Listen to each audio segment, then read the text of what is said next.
O advogado paulistano Ari Friedenbach é também uma vítima da violência. Sua filha Liana, de 16 anos, foi assassinada por um criminoso de 16 anos. Ari transformou essa tragédia numa batalha política. E hoje, como vereador de São Paulo, pelo PROS, ele tem uma proposta de redução da maioridade penal. Ari, como é que está a questão legislativa da redução da maioridade penal nesse momento? Bom, teve um período todo de debates das propostas existentes.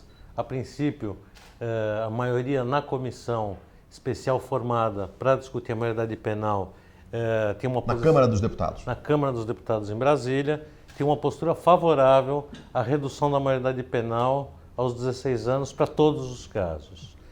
Eu, na semana retrasada, estive em Brasília, a convite da Comissão de Direitos Humanos para apresentar minha proposta, que é uma proposta diferenciada.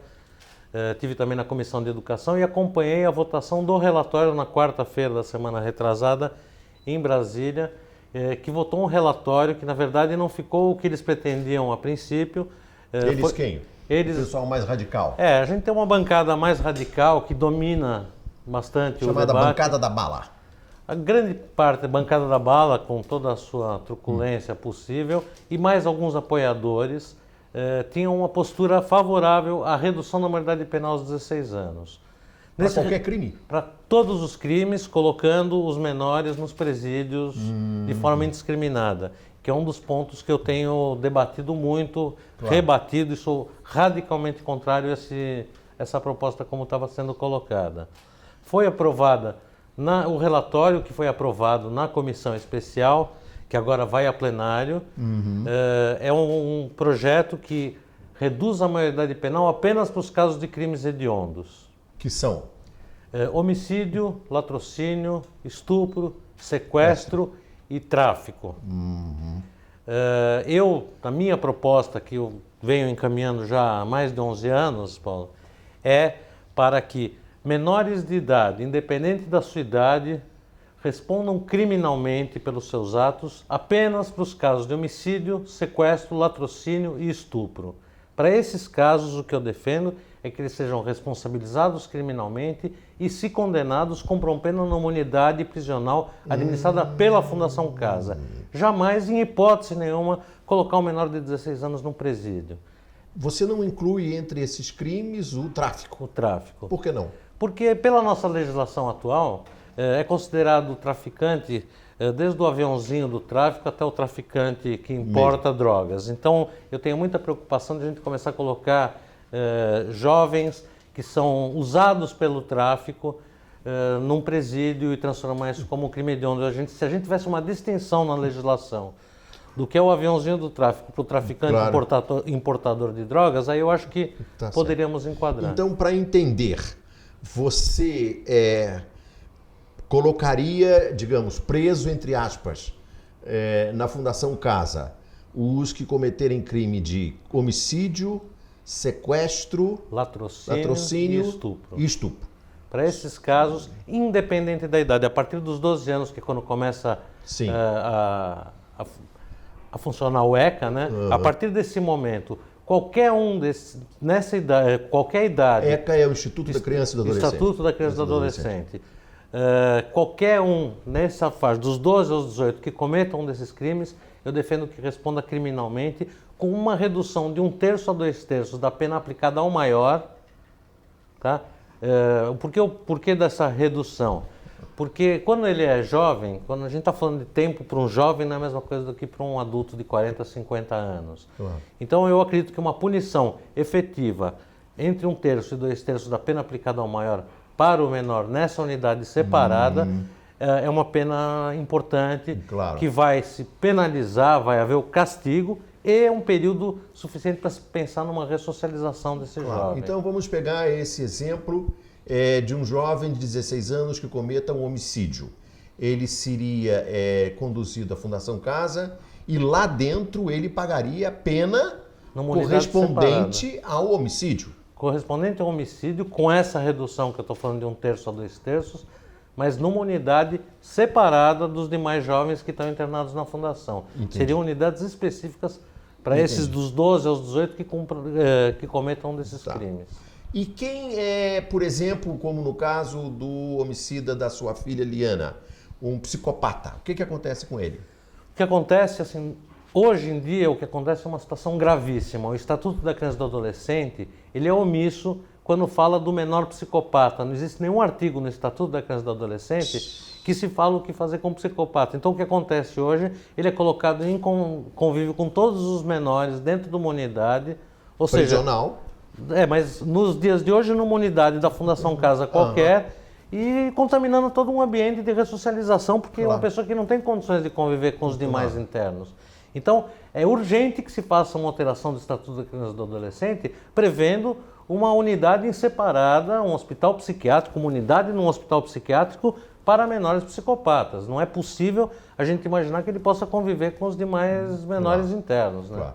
Agora, Ari, e quem comete crime que não seja catalogado ou tipificado nesses 4 crimes que você mencionou? Então, comete um crime menos grave. O que eu defendo é que a gente comece a aplicar o Estatuto da Criança e do Adolescente. Como comece? Eu explico por quê, Paulo. Porque, assim, hoje a gente tem um prazo de internação máximo de 3 anos, inclusive existe uma das propostas que estão andando em Brasília, é o aumento do prazo de internação proposto pelo governador Alckmin, e que, na verdade, é um grande golpe político, porque hoje, que eles podem ficar 3 anos, no máximo ficam 9 meses, para controle de superlotação das unidades, não porque o processo de ressocialização está bem feito. Então, o governador querendo aumentar para 8, para 10 anos, se hoje não fica nem os 3, pode aumentar para 50, que não vai fazer diferença nenhuma.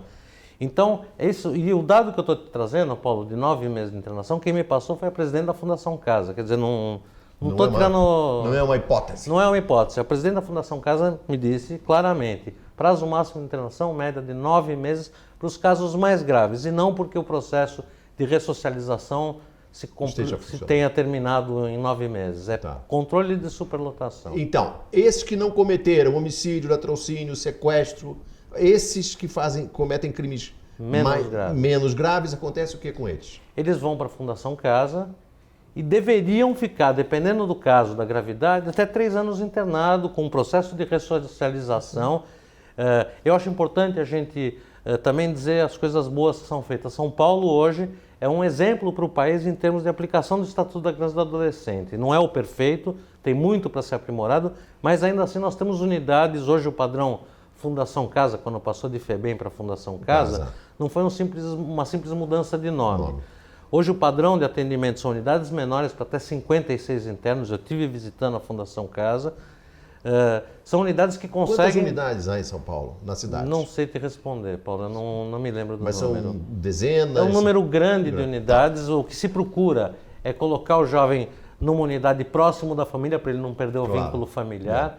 E, inclusive, uma coisa muito interessante, eu visitando a FEBEM de Brasília, que não chama FEBEM, eu não me lembro o nome que eles deram lá, mas quando eu estive em Brasília, agora eu fui visitar a FEBEM lá. E eles têm um processo muito interessante de desinternação, que só em Brasília eles estão aplicando isso. Como é isso? Quando está chegando no final do prazo de internação desse jovem, eles vão para uma unidade especial, onde lá eles começam a ter saídas quinzenais para visitar a família, depois semanais, para começar um processo de volta à família.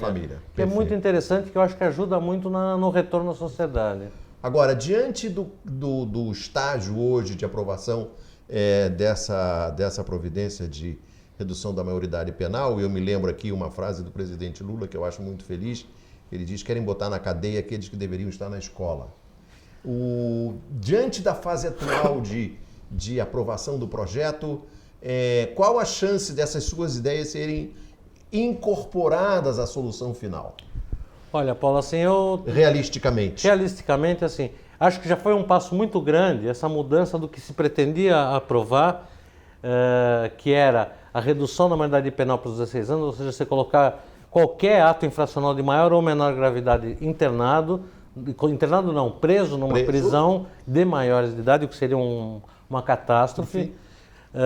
Já teve uma mudança que foi a aprovação da redução para os casos de crimes hediondos. Por outro lado, eu acho que é muito ruim, ainda pode ser melhorado, e mais próximo do que eu defendo, porque jovens de 14 e de 15 anos cometem estupros, cometem homicídios e ficariam respondendo dentro do ECA. Por que responder dentro do Estatuto da Criança e do Adolescente antes dos 16. Qual que é a diferença? Não vale o argumento dizer, porque pode votar aos 16, então pode responder criminalmente. Não tem nada a ver uma coisa com a outra. Assim como essa colocação que você fez, a questão de colocar em presídios quem precisa estar nas escolas, claro. Eu acho muito importante a gente dar clareza no debate quando a gente fala assim, escola, educação é a única forma de a gente mudar um país, claro. Isso é evidente. Claro. Agora, esse é um processo de investimento de longo prazo que precisa ser feito para a gente mudar a realidade das futuras gerações. Agora, a gente não pode confundir o menor que está cometendo hoje um homicídio, que está cometendo hoje um estupro, esse sim tem que ser penalizado. Claro. Não há outro caminho que não um processo de ressocialização efetivo, mas tem que ser penalizado. E você acha que isso ainda pode ser incorporado à legislação finalmente aprovada? Olha, eu, sinceramente, assim, pé no chão, eu não acredito que esse projeto, da forma que eu apresento, pode ser aprovado nesse momento político. Vejo o Eduardo Cunha querendo atropelar o mundo para aprovar a ideia que ele tem. Ele quer aprovar tudo. Ele quer aprovar tudo rapidamente. Um problema interessante, porque ele está na iminência de receber um presente que é tornozeleira eletrônica, então ele precisa trabalhar rápido. Porque senão ele pode ser internado também. Né?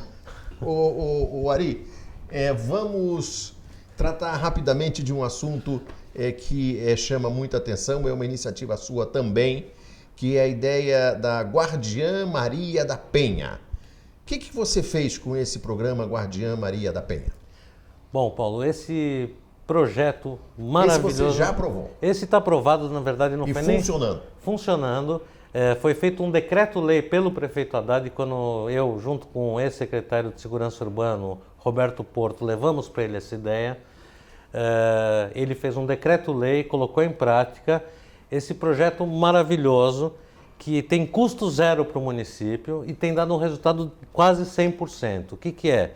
A Guarda Civil tem um mapeamento das mulheres que são vítimas de violência doméstica e, através da visita, simples visita à casa dessas mulheres, para saber se está tudo bem. Que já foram agredidas. Já sofreram agressão e é estatisticamente comprovado que o agressor, marido, companheiro, tem o hábito de voltar a agredir essa mulher, ele volta na casa dela e volta a agredir ela. Isso é um dado estatístico indiscutível. Indiscutível, isso daqui Quem agride a mulher, agride mais de uma vez. Ele costuma reincidir, ele volta a agredir. A presença da Guarda Civil na casa dessa mulher tem inibido em quase 100% a reincidência. Esse projeto começou no ano passado, em junho do ano passado, e até agora foram feitas mais de 6.000 visitas a residências de mulheres vítimas. Na região central começou e agora está começando a ser expandido para o resto da cidade. Que beleza. Esse projeto é uma das meninas dos olhos porque, assim, custo zero com resultado de quase 100%. Então é fantástico e está funcionando. Eu prefiro que você diga espetacular em vez de fantástico. Espetacular, você tem razão. Ari, olha, parabéns. E eu, como seu fã e eleitor, quero dizer que torço para que os congressistas lá em Brasília, se não na Câmara, no Senado, conheçam esse teu projeto. Muito obrigado, Paulo. Obrigado pela oportunidade. É sempre um prazer estar com você.